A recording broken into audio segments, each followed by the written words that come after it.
Hello नमस्कार दोस्तों, आप सभी का स्वागत है एक बार फिर से आपके अपने यूट्यूब चैनल पर। दोस्तों आज हम करने वाले हैं रीजनिंग के मोस्ट इंपॉर्टेंट क्वेश्चन, जो कि आपको क्या है शॉर्ट ट्रिक से सॉल्व करवाए जाएंगे और मात्र 2 सेकंड में आप क्या है इस क्वेश्चन को कर सकते हैं दोस्तों।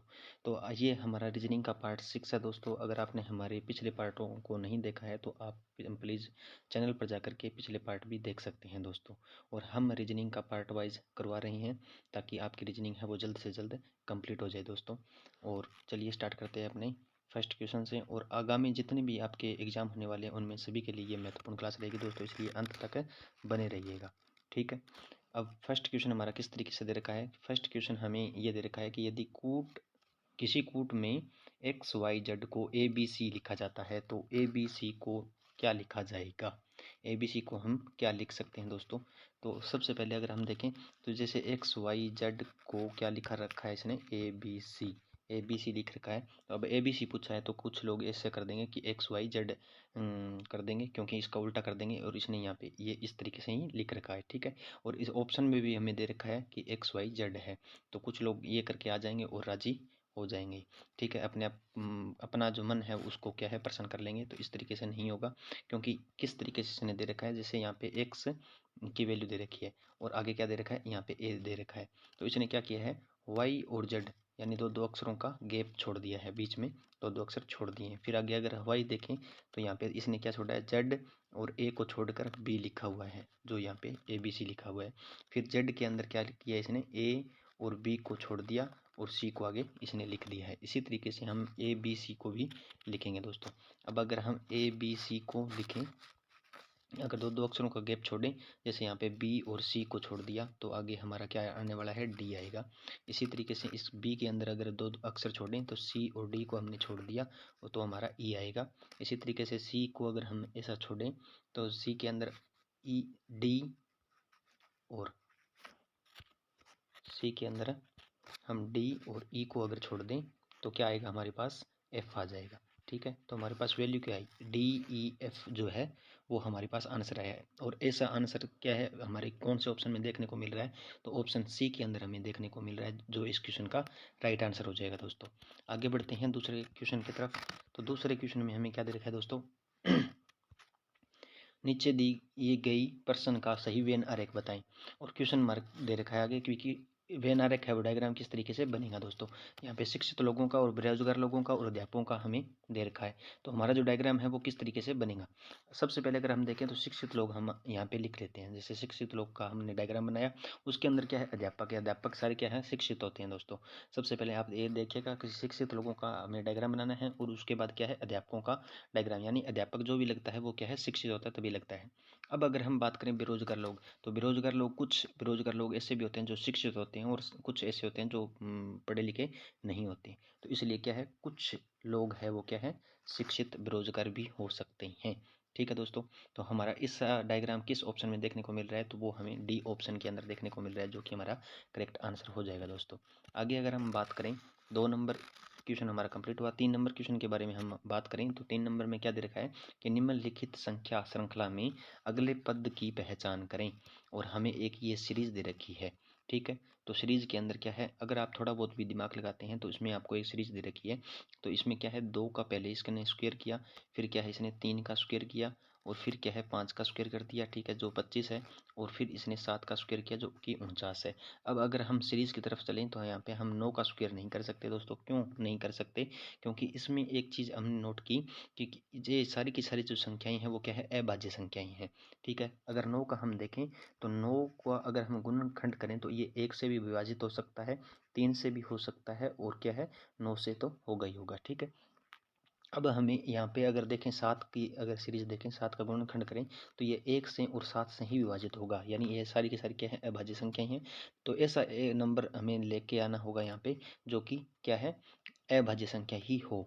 तो ये क्या है, 9 हम नहीं लिख सकते यहाँ पे, तो ये हमारा गलत हो जाएगा। तो इसलिए हम क्या लिखेंगे यहाँ पे, जैसे 2 का स्क्वायर कर दिया, फिर 3 का स्क्वायर, और फिर क्या है 5 का स्क्वायर किया 25 आ गया, फिर 7 का स्क्वायर किया 49 आ गया। तो हम आगे क्या है 10 और 11 यानी 9 का स्क्वायर हम नहीं लिखेंगे, तो 11 का स्क्वायर लिखेंगे। तो जो क्या है, 11 क्या है, अभाज्य संख्या है। तो 11 का स्क्वायर कितना होता है, 121 होता है। तो क्वेश्चन मार्क की जगह क्या आ जाएगा, 121 हमारा करेक्ट आंसर हो जाएगा। और ऑप्शन कौन से में दिखाई दे रहा है हमें, तो बी ऑप्शन हमारा करेक्ट आंसर होगा दोस्तों। 3 नंबर क्वेश्चन का 121 बी करेक्ट आंसर होगा।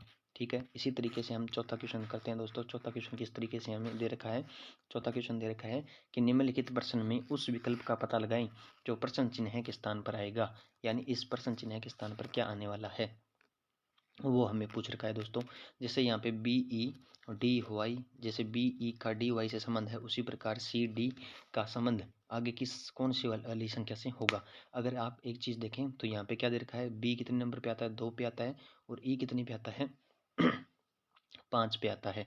इसी तरीके से आगे डी कितने पे आता है, 4 पे आता है, और वाई कितने पे आता है, 25 पे आता है। वाई कितने पे आता है, 25 पे आता है। अब एक आपने चीज़ नोट की है, यहाँ इसने क्या है, 2 का स्क्वायर किया है और 5 का स्क्वायर कर दिया। यानी 2 का स्क्वायर कितना होता है, 4 होता है, और 5 का स्क्वायर कितना होता है, 25 होता है। ठीक है दोस्तों, इसी तरीके से हम भी क्या है, इसमें आगे स्क्वायर कर देंगे। सी कितने पे आता है, 3 का आता है, 3 का स्क्वायर कितना होता है, 9 होता है। ठीक है, और डी का स्क्वायर कितना होता है, डी का स्क्वायर होता है, डी कितने पे आता है, 4 पे आता है। डी का स्क्वायर कितना होता है, डी 4 पे आता है, तो 4 का स्क्वायर कितना होता है, 16 होता है। ठीक है, तो अब क्या है, 9 नंबर पे क्या आएगा, 9 नंबर पे आता है आई हमारा। ठीक है, 16 नंबर पे क्या आता है, पी आता है, आई पी। आई पी हमें किस ऑप्शन में देखने को मिल रहा है दोस्तों, तो आई पी हमें देखने को मिल रहा है बी ऑप्शन में। तो बी करेक्ट आंसर हो जाएगा दोस्तों इस क्वेश्चन का। आशा करता हूँ ये क्वेश्चन आपके समझ में आया होगा। आगे हम 5 नंबर क्वेश्चन के बारे में बात करते हैं। तो 5 नंबर क्वेश्चन हमें क्या दे रखा है दोस्तों, निम्नलिखित प्रश्न में उस विकल्प का पता लगाएं जो प्रश्न चिन्ह के स्थान पर आएगा। ठीक है, तो 24 हमें दे रखा है पहले में, और फिर क्या है, 36 दे रखा है, फिर समानुपात दे दिया, फिर 21, फिर आगे क्वेश्चन मार्क दे दिया। तो क्वेश्चन मार्क की जगह क्या आने वाला है दोस्तों, वो हमें बताना है। एक आपने चीज़ नोट की है यहाँ पे, तो ये देखिए कि 2 और 6 सॉरी 2 और 4 को मिलाया इसने। जैसे 2 और प्लस 4 को ऐड कर दिया, तो इसने क्या है, 6 का क्या कर दिया, इसने स्क्वायर कर दिया, फिर क्या आया, 36 आ गया। ठीक है, इसी तरीके से हम भी क्या है, आगे वाली जो ये संख्या है 21, इसको भी हम ऐड कर देंगे। तो 2 + 1 कर दिया यहाँ पे, तो हमारे पास कितना आया, 3, और 3 का जब हमने स्क्वायर किया तो हमारे पास क्या आया, 9 आ गया। तो 9 किस ऑप्शन में देखने को मिल रहा है दोस्तों, तो 9 हमें डी ऑप्शन में देखने को मिल रहा है। तो इस क्वेश्चन का राइट आंसर क्या हो जाएगा, 9 हो जाएगा, डी ऑप्शन करेक्ट होगा। आगे हम बात करें 6 नंबर क्वेश्चन के बारे में। 6 नंबर में हमें दे रखा है प्रश्न आकृति, ये प्रश्न आकृति है और ये उत्तराकृति है, और हमें क्वेश्चन मार्क की जगह पूछ रखा है कि क्वेश्चन मार्क की जगह क्या आने वाला है। अब अगर हम उत्तराकृति में देखें, सबसे पहले ये देखिए प्रश्न आकृति में, तो सब प्रश्न आकृति में पहले यहाँ पे ये 2 पंखुड़ी सी बनी हुई है, उसके बाद क्या है, दूसरे के अंदर ये इधर हो गई। ठीक है, पहले यहाँ पे ये बीच में दे रखा था, और फिर यहाँ पे अंदर होकर बीच में हो गया डॉट। ठीक है, इसी तरीके से आगे आप डी को देखें, ये यहाँ पे डॉट बना हुआ है जो बीच के अंदर है, और ये पंखुड़ी इधर है। ठीक है, तो अब पंखुड़ी इस साइड आएगी, यानी पंखुड़ी जो ये है वो यहाँ पे इस साइड आने वाली है। यानी ये यहाँ पे पंखुड़ी सी है, तो यहाँ पे भी क्या है, इस साइड ये आने वाली है। तो अगर हम यहाँ पे देखें ऑप्शनों के अंदर उत्तराकृति में, तो उत्तराकृति में ये सभी के अंदर क्या है, इसी साइड है। तो ये हमारा इस तरीके से हम क्वेश्चन को सॉल्व नहीं कर सकते हैं। ये देखिए यहाँ पे बीच में है, तो यहाँ पे भी बीच में आया। तो इसी तरीके से यहाँ पे ये बीच में नहीं है, तो ये गलत हो जाएगा। यहाँ पे भी ये बीच में नहीं है, यहाँ पे बीच में दे रखा है, तो ये भी गलत हो जाएगा। ठीक है, अब बचे हमारे 2। ये अगर अंदर है, ये अंदर है, तो अब क्या है, ऑप्शन के अंदर यहाँ पे जो क्वेश्चन मार्क की जगह वैल्यू आएगी, वो कौन सी आएगी, वो क्या है, बाहर की तरफ आएगी। तो बाहर की तरफ आएगी, तो ये भी हमारा गलत हो जाएगा। तो ऑप्शन बी एक करेक्ट बचता है, जो कि ये डॉट है वो बीच के अंदर है, और पंखुड़ी भी इसी साइड के अंदर है दोस्तों। तो बी करेक्ट आंसर हो जाएगा इस क्वेश्चन का। ठीक है, आगे अगर हम बात करें 7 नंबर क्वेश्चन के बारे में, तो 7 नंबर क्वेश्चन में हमें क्या दे रखा है कि दिए हुए विकल्पों में से लुप्त संख्या ज्ञात कीजिए। यानी मिसिंग नंबर है। मिसिंग नंबर में मैंने पहले ही बताया था कि जिस तरफ बढ़ता क्रम हो उसी तरफ हम क्या है, क्वेश्चन को सॉल्व करेंगे। तो बढ़ता क्रम किस तरफ है, नीचे की ओर है, तो नीचे की ओर ही हम क्या है, क्वेश्चन को सॉल्व करेंगे। इसने यहाँ पे क्या कर दिया, पहले 1 का स्क्वायर किया, और फिर क्या है, 11 का स्क्वायर कर दिया, और फिर इसमें से -1 की जो ऊपर वाली जो वैल्यू है उसको क्या है, माइनस कर दिया। यानी 1 का स्क्वायर कितना होता है, 1 होता है, और 11 का स्क्वायर कितना होता है, 121 होता है, 121 होता है। इसमें से इसने माइनस किया तो 120 आ गया हमारे पास। इसी तरीके से इसने पहले 2 का स्क्वायर किया है, ठीक है, और फिर क्या है, 7 का स्क्वायर किया है। अगर हम 2 का स्क्वायर करें तो 4, और माइनस क्या है, 7 का स्क्वायर करें तो 49। 49 में से 4 गए तो कितने बचते हैं दोस्तों, 45 बचते हैं। ठीक है, जो कि हमें ये वैल्यू दे रखी है। आगे हम क्या करें, 3 का स्क्वायर किया, और फिर क्या है, 3 का स्क्वायर कितना होता है, 9 होता है, और 5 का स्क्वायर कितना होता है दोस्तों, 5 का स्क्वायर होता है 25। ठीक है। 25 में से 9 गए तो हमारे पास कितने बचे? 16 बचे। 16 किस ऑप्शन में हमें देखने को मिल रहा है दोस्तों? तो 16 बी ऑप्शन के अंदर हमें देखने को मिल रहा है, जो कि इस क्वेश्चन का राइट आंसर हो जाएगा। आगे हम बात करें 8 नंबर क्वेश्चन के बारे में। तो 8 नंबर क्वेश्चन हमें किस तरीके से दे रखा है दोस्तों? देखिए कि निम्नलिखित संख्या श्रृंखला में लुप्त संख्या की पहचान करें, यानी मिसिंग जो नंबर है, यानी क्वेश्चन मार्क की जगह कौन सा नंबर आने वाला है उसकी पहचान करें। तो हमें दे रखा है 23, 5, 53, 8, जैसे 43, 7, फिर 34, फिर आगे क्वेश्चन मार्क है, यहाँ पे क्या आने वाला है वो हमें बताना है। एक चीज़ आप गौर से देखिए कि यहाँ पे 2 और 3 को ऐड किया तो इसने क्या है, आगे वाली जो संख्या है वो 5 आ गई। जैसे 5 और 3 को ऐड किया तो इसने 8 आ गई। 4 और 3 को ऐड किया तो इसमें यहाँ पे 7 आ गया।